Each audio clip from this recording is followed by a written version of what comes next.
And welcome back, everybody. In March, I went on a Caribbean cruise and I met the couple you see here in the pool. After I got home, Noelle Borgia reached out to me about a book she wrote. It is called Silence the Lion: Wage War on Addiction and Win. It is a very personal story about her husband's 20-year addiction to drugs, how it almost cost him his life, and it is also about recovery and hope.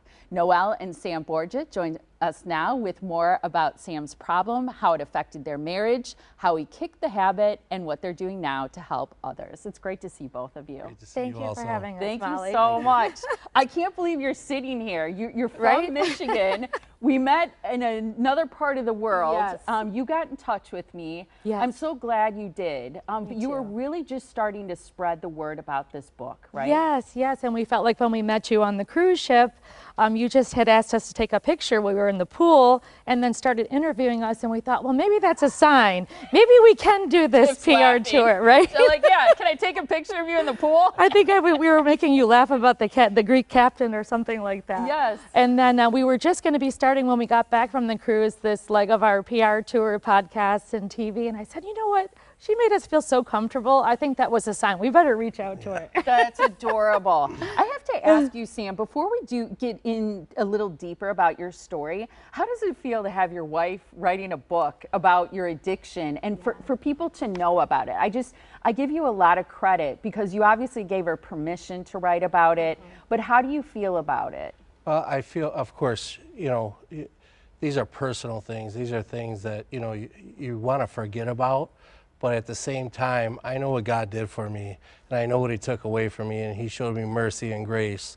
And I feel like it's my obligation and duty to share it with others because it's so powerful, you know. And I wouldn't, you know, I refer to it as if you went outside your door and you found a big treasure, you know, of gold and silver, you'd probably hoard it. Maybe you wouldn't even tell your wife, you know, but right. the treasure that God showed me, I want to share with everybody.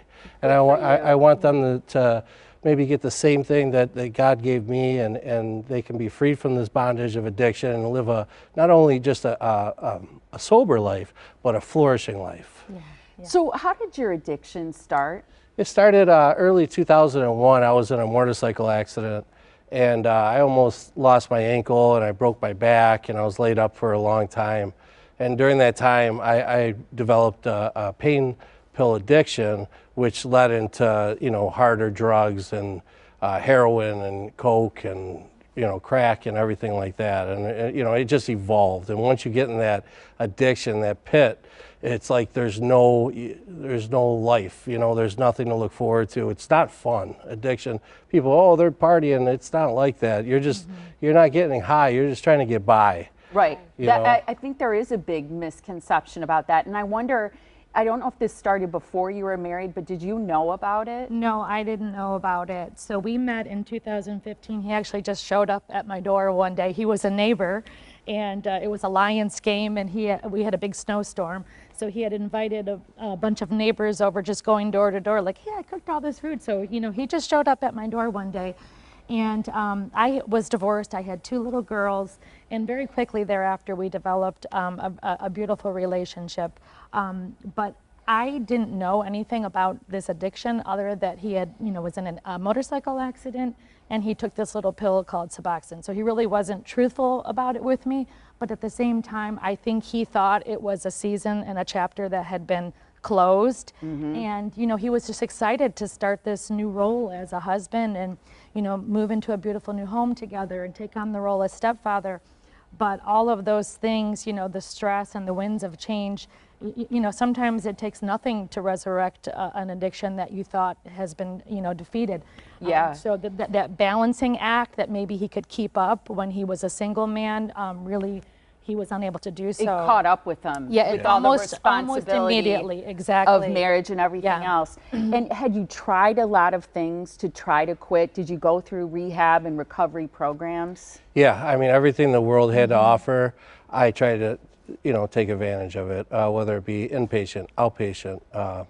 I got in trouble with the law. I did a boot camp.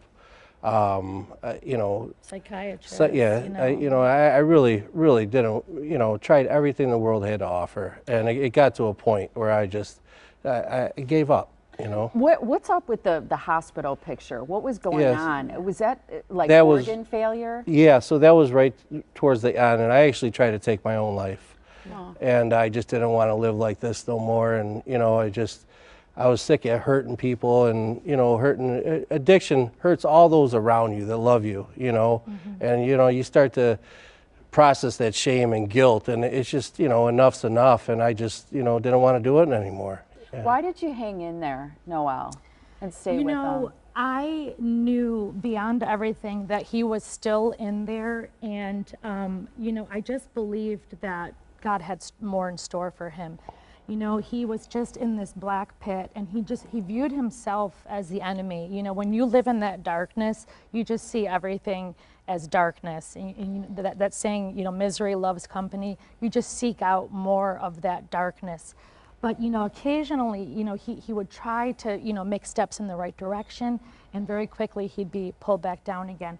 But I just knew, I loved my husband, and I just believed that the Lord would make a way, and that he had a better purpose for his life. How did things, because you say it turned around in a day. Yes. What does that mean? He goes to the hospital and then he never uses again? So what happened was after, you kind of talked about it in your last segment about access to health care. So he had been in 2 rehab programs, but the insurance refused to pay for the length of stay that he needed.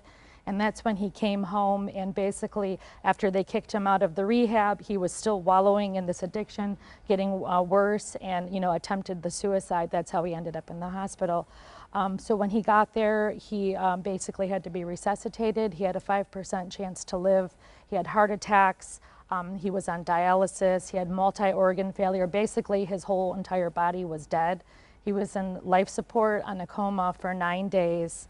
And when he woke up for the very first time, the very first thing once they pulled the intubation out of him, the first thing he said was, "Why didn't you just let me die?"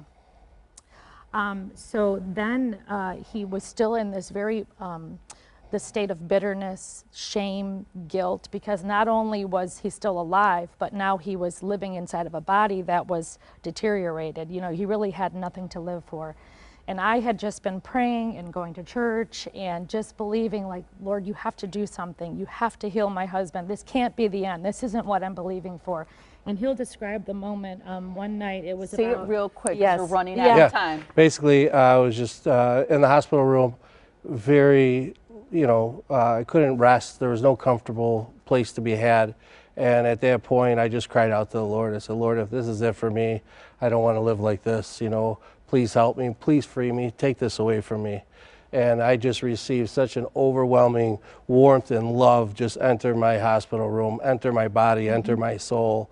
And literally at that moment, it was lifted, and I knew everything was going to be okay. There was still a battle to be fought, but I knew everything was going to be good. And from that moment on, I have never looked back. Amazing. Now you have this book, this Yes. ministry. You're an executive chef. Yes. Yes. Super successful. I'm Yes. so excited you guys are here. I want to make sure everybody knows about your wonderful Yes. book.